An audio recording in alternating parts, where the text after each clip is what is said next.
Hey, everyone. How are you holding up? Probably it's been pretty stressful, huh? For those of you who don't know me, my name is Donna Shea, and I am the director of a social emotional learning center in Massachusetts. And it's been, up until last week, we were all doing pretty well, I think, or a lot of people were doing well. There's certainly people in the world that struggle. So I thought that it might be helpful to do this little webinar about anxiety and what's going on kind of in the world and with people and why some of the things are happening that are happening. For example, this whole toilet paper phenomenon and why people are resisting doing the things that they're being asked to do and all of that. So I have a PowerPoint presentation to show you. Hopefully it won't take long. That may help us all understand how the anxiety in our situation is working. It's a family-friendly presentation, so kids can watch it with you to understand what's going on with their brains as well, if there is anything going on. But I think for most of us there is. So let me share my screen here. And we'll go from the beginning. So viral anxiety is, really across the planet, across the world. We're all feeling it in some way or another, whether it's you're worried about your health, whether it's you're worried about money, whether it's, you've just lost a job, or you can't get supplies that you need. We're all in this together. It's definitely something that has virally happened across the planet. If you've never experienced anxiety before, most people with anxiety have a genetic predisposition to it. It runs in families.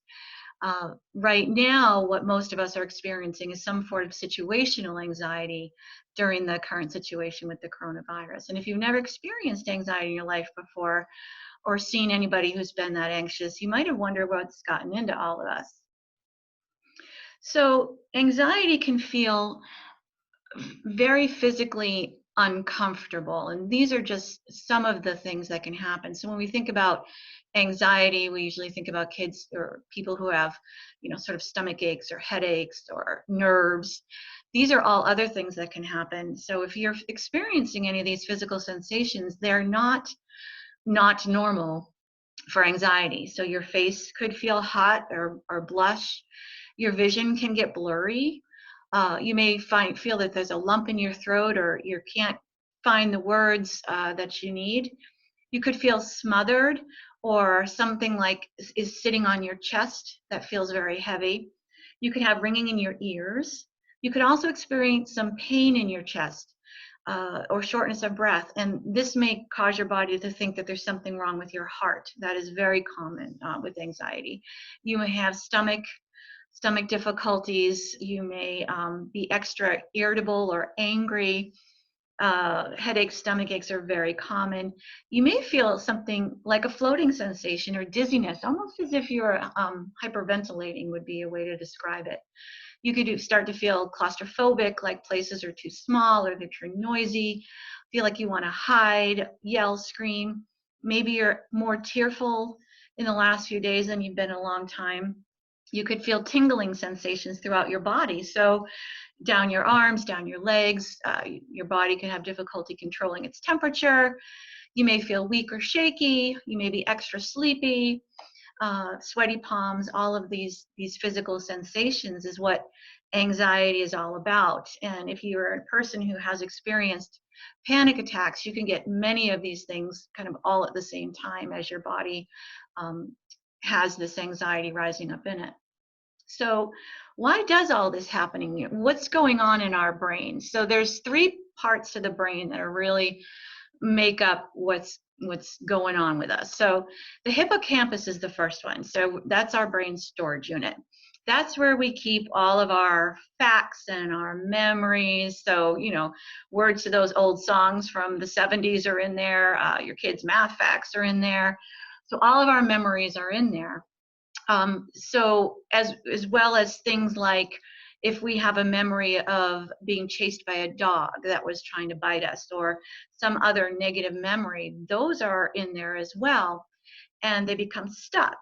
And anything that triggers that memory can cause anxiety. So it may be a very friendly dog that you've come across, but because your hippocampus has stored the negative memory, you are probably going to feel anxious around that dog. This is what people with PTSD are probably experiencing, and their hippocampus has been shown to be smaller, so it definitely has impacted their brain that way. And again, it's a traumatic memory, and something triggers it, and your hippocampus will pull that memory up, which starts to trigger all of these anxiety things. Um, and they can end up being very irrational thought patterns because it makes things threatening that aren't really threatening, but your brain isn't interpreting that way. So anxiety can be a learned response due to exposure to stressful situations. When does it happen? So you want to meet the amygdala. The amygdala is a huge part of what's going on when we are experiencing anxiety. So the amygdala is our brain's sensor system. It takes in information and it decides what it needs to do with it. So if it's sensing something dangerous is happening, it triggers our body's stress response. It wants to keep us safe. Our amygdala works much faster than we do. And if it senses something dangerous, it will flood your system with I hope I never can say this right, norepinephrine, somebody can correct me, you can read it, and cortisol. And this triggers our body's self-protection system. And then we do one of three things, which I'll talk about more on the next slide, which is fight, flee, or freeze. So what happens is that the amygdala hijacks the brain and shuts the door to the other part of the brain we're going to talk about, which is the prefrontal cortex. And that's the area of our brain that allows us to be rational and to problem solve. But we need the amygdala. I tell kids, you definitely need your amygdala because it keeps us safe. So for example, if you're walking down the street and a car is coming at you, you don't want your prefrontal cortex to be looking at the car and go, I wonder what kind of car that is, or maybe I should move out of the way. You want your amygdala to make you go. And that's something that's beyond your control in that moment. And that's what the amygdala is for. And that's its purpose, is to keep us safe. But sometimes it triggers this false feeling of danger, and this is where all the problems start to happen. So if your amygdala gets triggered, it's going to do one of three things usually. So there's fight, and this is where, maybe people in the family are angrier than usual, or you feel more irritable or easily frustrated with people than usual. You may be fighting, what your brain is thinking, oh, I need to fight for survival in what's going on here. And in order to survive, I need to have these things for the next several weeks. And so you head to the grocery store and you start doing the things that we've been doing. So that explains a little bit about why that's happening. I was in the grocery store the other day, and the manager was on the intercom, asking people to please not rip things out of the hands of the poor kids that were trying to stock the shelves. So that is a fighting type of response. Fleeing, you'll see us using humor. You see all these kind of memes going on around social media. You'll see people that pretending that everything's okay and kind of really resisting the changes that are being forced upon us. So that's how our brain is getting us to flee from the situation. And the last one is freeze, which personally is the one that happens to me and happened over the last several days, is kind of walking around with this shell shock feeling of numbness, inability to focus or to really act or to do much, wanting to sleep more. So that's how your amygdala is shutting you down, and you end up in this freeze position. Now, your brain may prefer one over the other, or you may see yourself using different ones, but this is what's happening. And so when you see it or experience it, this may help to know that these are all normal things that happen when the amygdala takes over. And what can we do to get back to this prefrontal cortex? Because the prefrontal cortex allows us to be rational. It allows us to think. It allows us to say, you know what, the grocery stores will probably remain stocked. If they're not, certainly I can be rational and take just what I need and leave stuff for other people. That's what the prefrontal cortex is for, to help us solve problems, to help us act rationally. Now, how do we access that? Because the amygdala literally has slammed the door between the response part of your brain and the thinking part of your brain. So we need to access that prefrontal cortex. One of the best things that you can do, especially in the throes of a real anxiety attack, is to ground, is what it's called, grounding. So either you can do this for yourself when you recognize you're in an anxious spot, or you can help another person do this. And really it's asking them in that moment, tell me 5 things that you can see, and go around the room and say, well, I see the picture, and I see the light switch, and I see the mouse on the table here, and I see the coffee table that's here, and I see the door, right? So if you're watching my face, you can see that I'm thinking about what I need to tell you. And so I've accessed my prefrontal cortex. 4 things that you can feel. So in the moment, I can feel an itch. I can feel my fingers tapping together. I can feel the sweater on my arm. I can feel my watch around my wrist. So again, I'm looking and I'm thinking for those things. 3 things that you can hear. So right now I can hear myself talking. I can hear the clock on the wall ticking, and I can hear the hum of my computer because it's actually very quiet in the room that I'm sitting in. 2 things that the person or your child can smell. And if you can't smell anything in the room or where you are, just ask for 2 favorite smells. So, one of mine might be apple pie, and another one might be, I don't know, the smell of chocolate cake baking. And then 1 thing that you can taste. And again, if the person says, I can't taste anything, then ask them for a favorite.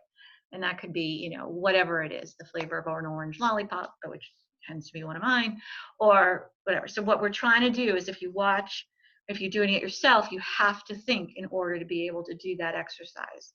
And that can be very powerful and very quick to calm all of that cortisol down and get you thinking again. The other thing you can do for a person or a child who's in the middle of an anxiety moment is to ask a completely off the wall, off the topic question, which helps open communication to the brain too. So hey, Mary, why did giraffes have such long necks? Or, you know what, is an avocado a fruit or a vegetable? I have no idea. And the person will probably look at you like, what are you talking about? But you just accessed their prefrontal cortex and got them off of the anxiety. And that's what we're trying to do. The other thing you always hear about sort of a breathing through anxiety. What you want to do in this instance is get that breathing to a weird combination, like 4, 6, 8. So breathe in for 4, hold your breath for 6, breathe out for 8. Because it not only calms the system like breathing is supposed to do, but it also forces you to think about the counting. This is a great one to use if you're laying there at night and it's really, really hard to fall asleep. Start this counting breathing, and sometimes that can get your brain relaxed enough to let go of the anxiety and hopefully get some sleep. I'm not sure. A lot of us are sleeping very well right now. Never tell an anxious person to calm down, because never in the history of calming down has anyone ever calmed down by being told to calm down, right? That is just cut it out, calm down, what's wrong with you? None of that helps. All right, that just serves to make things worse. So your brain needs some coping thoughts. Dealing with these amygdala incidents requires your ability to think about your thoughts and disregard them if there's not truly a dangerous situation. So an example might be worried thoughts tend to be what if this, what if that, what if school doesn't ever reopen this year, or what if the grocery store runs out of food. And a coping thought could be, I can remember everyone is in this, working together to get us through this. And the grocery stores will most likely stay open as essential places to go. We're going to get tons of thoughts being thrown at us. Our brains store tons of thoughts of us, even when things are normal. So you want to think of your thoughts like trains coming in and out of a station, or visitors coming and going. You can keep that thought or you can discard it. You can be the police of your thoughts. You can decide whether or not they stay or go. And just throw them out if at the moment they're just happening to make things worse for you, and replace it with a coping thought. A coping thought. In this moment, I'm fine. In this moment, my family's fine. We're okay right now. All right. When you're anxious, you feel out of control, and the brain craves control in these circumstances. So when anxiety hits, especially around things that we're currently experiencing, it wants to control things. And this is another reason why we're emptying the shelves at the grocery store. or resisting the changes we're being asked to make and going out and doing, not social distancing. It's because we want to control things, and the brain is fighting for that. So maybe finding some ways to do things that you can control without, doing things that maybe aren't as positive, as above. So it's a great time to do some spring cleaning or some yard work. Try shutting off that flow of social media. I know how hard it is. I'm doing the same thing, and the news, because so much of that is anxiety provoking. So much of it is inaccurate, and it just is increasing our anxiety worldwide. Check in on people you love. Check in on your neighbors, see if they need anything. I'm running to the grocery store. One of my students did that for me the other day. He called up. He goes, "Hey, I'm going to the grocery store. You guys need anything? I can drop it at your office." That's great, and that's being humankind. Let's just try to remember to be kind to each other. Another way, and this is kind of just because I am a small business owner, another way you could take some control is to help us guys out there who are not working for the most part. We're trying to be creative, and we're doing a lot of creative things here at Peter Pan, going virtual, and I have more ideas in the making. But support them. So give love in lieu of service for now, and continue to pay for services before they're rendered. So if you had to cancel your haircut, pay for it anyway. Send that check in. A nail appointment, a massage appointment, any of a coaching appointment like I do, any of these things that that a person has to deliver to you in person. If you can just keep going with that, it will so be returned to you from us, or paid forward when things calm down. So really, if you can just again give love in lieu of service is the way I'm doing it myself. So your body also needs some coping mechanisms, right? So in order to get your body a little bit more relaxed and in coping mode, of course, meditation and relaxation can be very powerful and very helpful. There's a million meditation apps out there, YouTube videos, all of that. Exercise is known to reduce all of that bad stuff in you and raise up the good stuff. So go for a walk, go for a hike. One of the kids in my social group says his parents have him doing online boot camp on YouTube, which I think is great. You can help your child create a worry box, because one of the other problems is we keep talking about it and talking about it and talking about it. And we should talk about it, but maybe we need to just sort of put all of our thoughts in a little plastic container or something and call it the worry box. And maybe once a day, take it out and talk about it, and then put it away, and and go on and go on and do what we can do to not be thinking about it. Kids can have a comfort zone poster over their bed, if they're laying awake at night, worrying about things. And as I was working with my kids online the other day, they're worried about the virus, but not so much as they're more worried about if they have to be tested for it and how much it's going to hurt. So that might be something you want to address with your kiddo, is how that works, and the very low risk of even having to be tested, but what it's like if you do. A comfort zone poster is putting a poster over, you have your kid design a poster with all the things that make them feel good, and put it over their bed so that if they're having trouble sleeping, they can focus on the good stuff. Change in routine cards is something that we have recommended for school. Like if your school routine is going to change, here's a card for you to carry around. But maybe you can make a change of routine whiteboard in your house. Like, this is our routine, it's changed. This is what's going to happen tomorrow. The more that you can provide structure for kids, especially, the more in control they feel. We adults should try to keep to a routine as much as we possibly can too, because that will help us stay a little bit more in control. A gratitude journal is positive psychology tells us, and this is evidence-based, that if you look for the good stuff, you're going to feel better. And if you write it down, you're going to feel even better. And if you write down why it's good, you're going to get a huge bump in feeling a little bit more optimistic.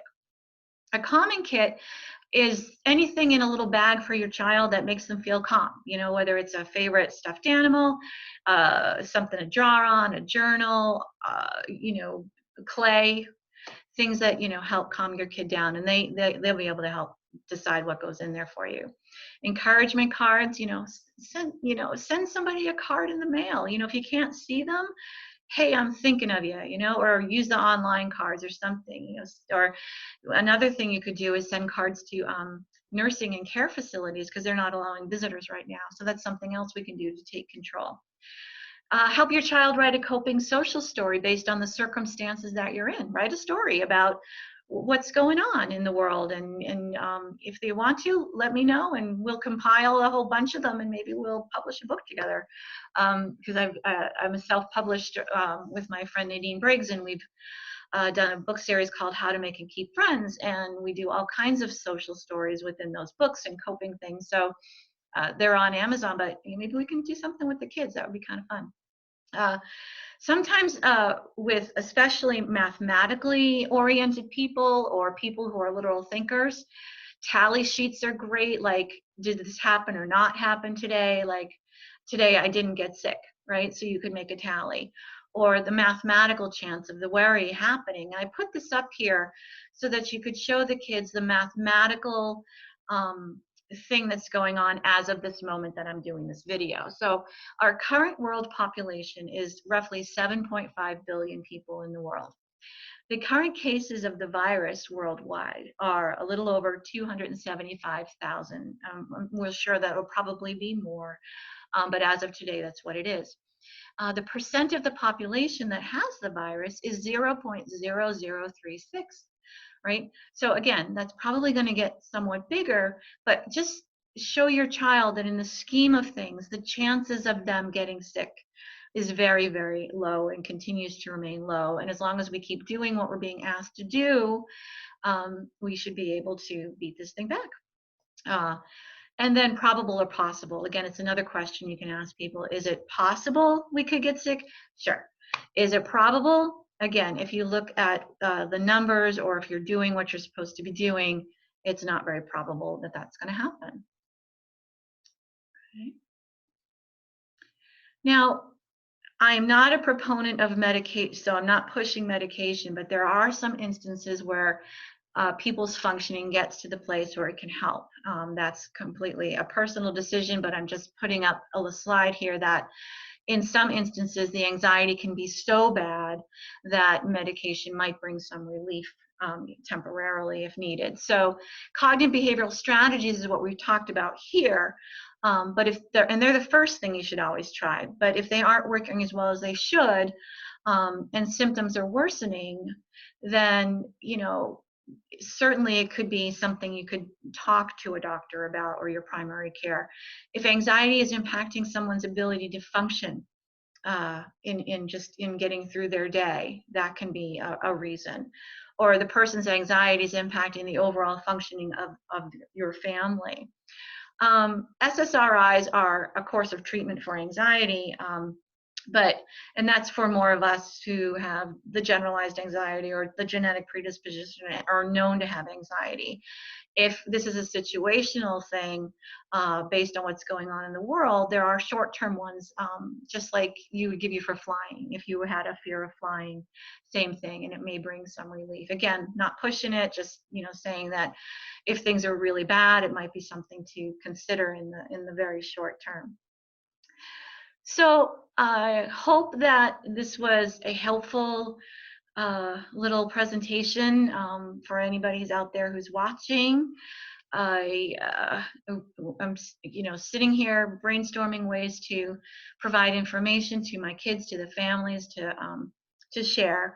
So thanks for watching, and I wish you well. And let's just remember that we're all in this together, and to be humankind.